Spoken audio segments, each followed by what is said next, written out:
உங்க வாழ்க்கையில கட்ட ரீகன்ஸ்ட்ரக்ஷன், ரீபில்டிங், எதெல்லாம் கெட்டு போனதோ பாழாய் போனதோ அது மீண்டுமா உங்க வாழ்க்கையில சீர்படுத்தப்பட வேண்டுமானா எஸ்தர் 4வது அதிகாரம் 16ஆம் வசனத்தை வாசிக்க கேட்போம். எஸ்தர் 4:16. கவனிங்க, எஸ்தர் 4வது அதிகாரம் 16ஆம் வசனத்தை வாசிக்க கேட்போம்.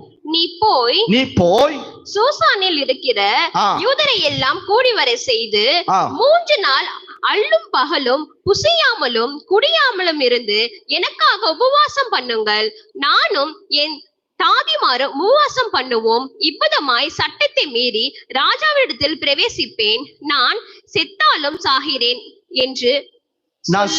சாகிறேன் என்று சொல்ல சொன்னான். கவனிங்க, இந்த இடத்துல எஸ்தர் ராஜாத்தி மொர்தகாய்க்கு ஒரு பிளான் சொல்றா. எப்படி ஜெபிக்கணும்ன்ற ஒரு பேட்டர்ன் ஆஃப் பிரேயர் அந்த அம்மா சொல்றாங்க. நான் அரண்மனையில உபவாசம் பண்றேன், நீங்க எல்லாரும் ஊருக்குள்ள உபவாசம் பண்ணுங்க. 3 நாள் அல்லும் பகலும் நம்ம புசியாமல் குடியாமல் ஜெபம் பண்ணுவோம். கர்த்தர் ஒரு அற்புதத்தை செய்வா.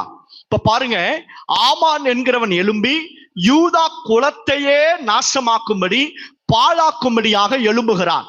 எழும்பும் போது இந்த எஸ்தர் உபவாச ஜெபத்தை மாத்திரமல்ல, எப்படி ஜெபிக்கணும் என்கிற பேட்டர்ன் ஆஃப் பிரேயரையும் கற்றுக் கொடுக்கிறா.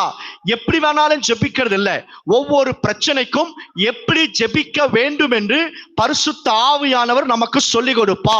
Really there is the pattern of prayer. அந்த பேட்டர்ன் ஆஃப் பிரேயர் ஒவ்வொரு பிரச்சனைகளுக்கும் வித்தியாசப்படும்.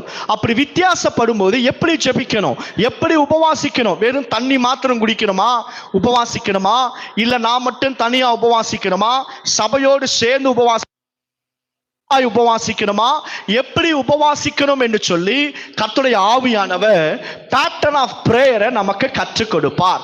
எஸ்தர் அதுதான் செய்தா. 4:16 வாசிக்கிறோம். நான் அரண்மனையில ஜெபம் பண்றேன், நீங்களே எங்க ஜெபம் பண்ணுங்க, ஊருக்குள்ள எல்லாரும் சேர்ந்து ஜெபம் பண்ணுங்க. நமக்கு எதுக்கு ஆன்லைன்ல குரூப் பிரேயர் எதுக்கு நடக்குது? இப்ப நம்ம 7 நாள் வெறும் அந்நிய பாஷையில மாத்திரம் ஜெபம் பண்ணி வெளிப்பாடு நிறைந்த ஜெபத்துக்குள்ள போய் கொண்டிருக்கிறோம். நாளைக்கு 7வது நாள். எதுக்கு இப்படி கூடி ஏன் ஜெபம் பண்றோம்? எதுக்கு ஜெபம் பண்றோம்னா, பாழாக்கப்பட்டவைகள் எல்லாம் மீண்டுமாய் சீர்படுத்தப்படணும். தேவன் கட்டி எழுப்ப வேண்டும். கர்த்தருடைய கிரியைகள் வெளிப்பட வேண்டும். உங்களுக்கு எத்தனை பேருக்கு தெரியுமோ தெரியாத 7 நாட்கள் நமக்கு இந்த இடத்துல ஜெபம் நடக்குது. காலையில 10 இருந்து 11 மணி வரைக்கும். டைம் இருக்கிறவங்க நாளைக்கு கடைசி நாள் ஓடி வந்து கலந்துக்கோங்க. மிகுந்த ஆசீர்வாதத்தை உண்டாக்கும். கர்த்தருடைய பிள்ளைகளை முதல்ல கவனிச்சோம், ஃபாஸ்டிங் பிரேயர், உபவாசித்து ஜெபிக்கணும்.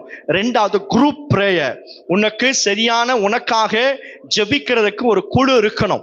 அந்த குழுவோடு சேர்ந்து உபவாசித்து ஜெபிக்கணும்.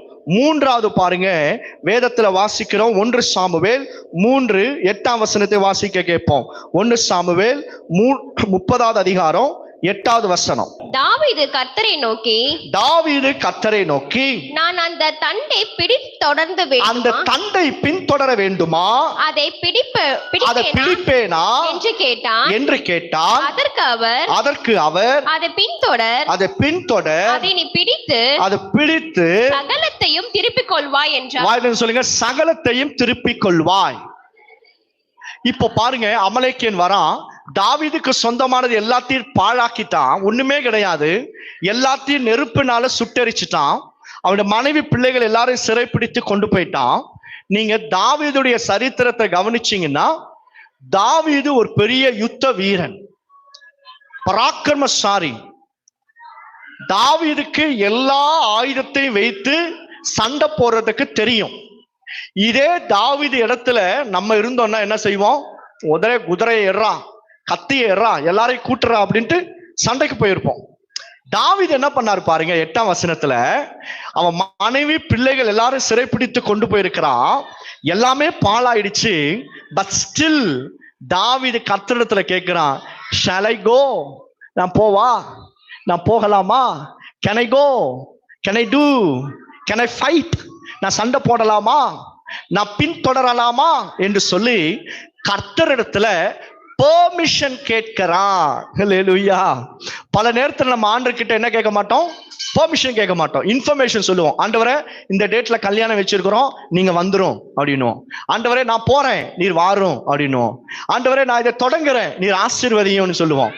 ஆனா ஆண்டவரிடத்துல பெர்மிஷன் கேட்க பழகுங்க. இதை செய்யலாமா, இங்க போகலாமா, இங்க போக கூடாதா, இதை ஆரம்பிக்கவா வேண்டாமா, நீர் சொல்லும் ஆண்டவரே நான் காத்திருக்கிறேன் என்று. அதுதான் கர்த்தரிடத்துல விசாரிக்கிறது. தாவீது எவ்வளவு பெரிய யுத்த வீரனுங்க. தாவீது சண்டை போட்டதுல ஒரு சண்டையில கூட தாவீது தோத்ததா சரித்திரமே கிடையாது வேதத்துல.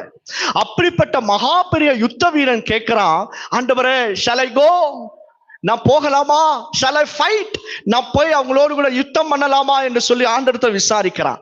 அதுதான் கர்த்தருக்கு அவங்க கிட்ட பிடிச்ச ஒரு கேரக்டர் பாருங்க. ஆண்டவர் சொல்றாரு, மகனே நீ கிளம்புப்பா, நீ புறப்பட்டு போ, நீ சகலத்தையும் திருப்பிக் கொள்வாய். அல்லேலூயா. எந்த மனுஷன் தேவனுடைய சமூகத்துல தரித்திருந்து நான் செய்யலாமா, போகலாமா, பார்க்கலாமா என்று சொல்லி கர்த்தரத்துல பெர்மிஷன் கேட்டு கர்த்தரை கனம் பண்ணுகிறானோ அவன் ஒன்றையும் இழந்து போவதும் இல்லை. அவன் வாழ்க்கையில எதெல்லாம் கெட்டு போனதையோ கர்த்தர் அதெல்லாம் திருப்பி கொள்ளும்படியாக கர்த்தர் அவனை ஆசீர்வதித்து உயர்த்துவா. கையை மேல் ஆமென் சொல்லுங்க. ஆமென். அல்லேலூயா.